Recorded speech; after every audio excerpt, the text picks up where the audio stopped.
বন্ধু-বান্ধৱ সকল কি খবৰ আপোনালোকৰ? মই আজি আপোনালোকৰ আগলৈ এটা নতুন ৰেচিপি লৈ আহিছোঁ। ৰেচিপিটো হৈছে সৰিয়হৰ সৈতে চিতল মাছ। সৰিয়হৰ সৈতে চিতল মাছটো মই কেনেকৈ বনাওঁ আপোনালোকে ভিডিঅ'টো শেষলৈকে চাই যাবচোন। যদিহে ভাল লাগে আপোনালোকে লাইক কমেণ্ট আৰু শ্বেয়াৰ কৰিব। এয়া চিতল মাছ মই ধুনীয়াকৈ ধুই ল'লোঁ। এয়া বগা সৰিয়হ তিয়াই থৈছিলোঁ আৰু এয়া বিলাহী, জলকীয়া, আদা নহৰু, 2টা পিঁয়াজ আৰু 2টা তেজপাত মই এতিয়া মিক্সিত দি ল'ম।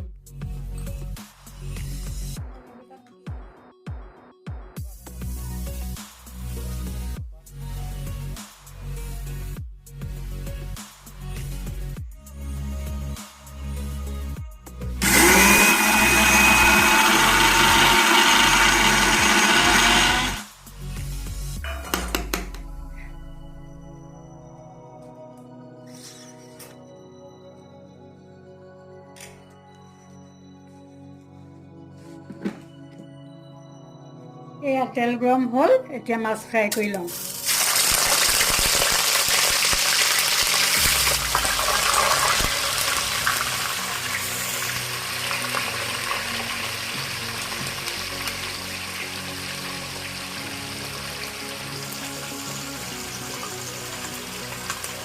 এয়া মোৰ এতিয়া মাছ ফ্ৰাই হৈ গ'ল। মই এতিয়া মাছৰ কেৰাহীতে এতিয়া পিঁয়াজ, নহৰু, আদা দি দিম।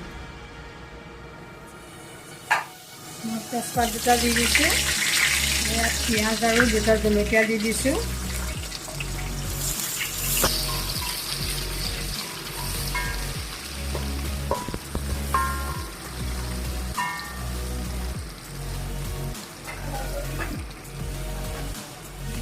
এয়া আদা নহৰু পেষ্ট ঢালি দিছোঁ।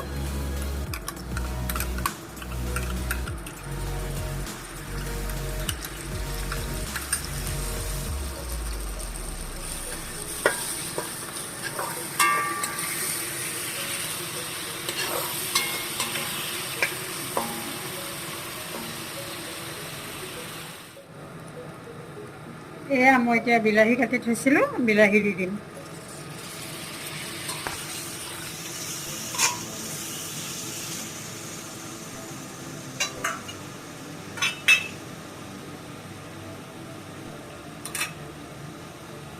জোখৰ মতে অলপ নিমখ দি দিছোঁ।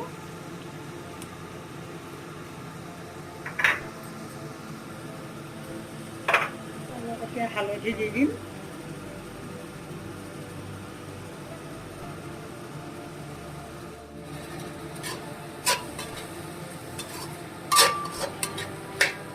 বিলাহীটো অলপ গলিবলৈ দিম।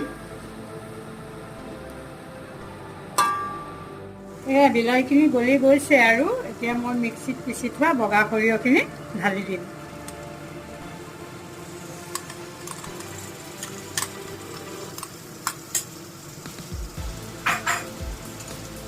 এতিয়া অকণমান লাহে লাহে মিলাই দিম।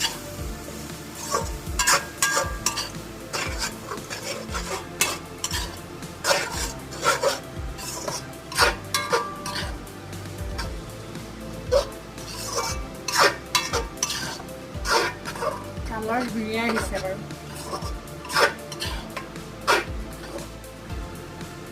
এয়া এইখিনি হৈ গৈছে। মই এতিয়া ইয়াত অলপ গৰম পানী দি দিম। সদায় মানুহে গৰম পানীয়ে দিব লাগে। উতলি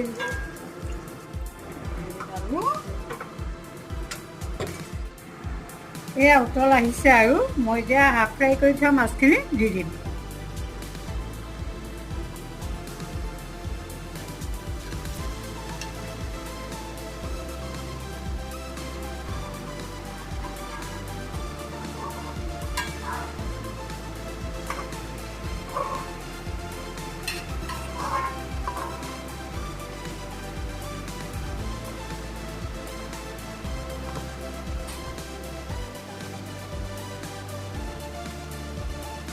আৰু অকণমান উতল আহক। মাছ হৈ গৈছে আৰু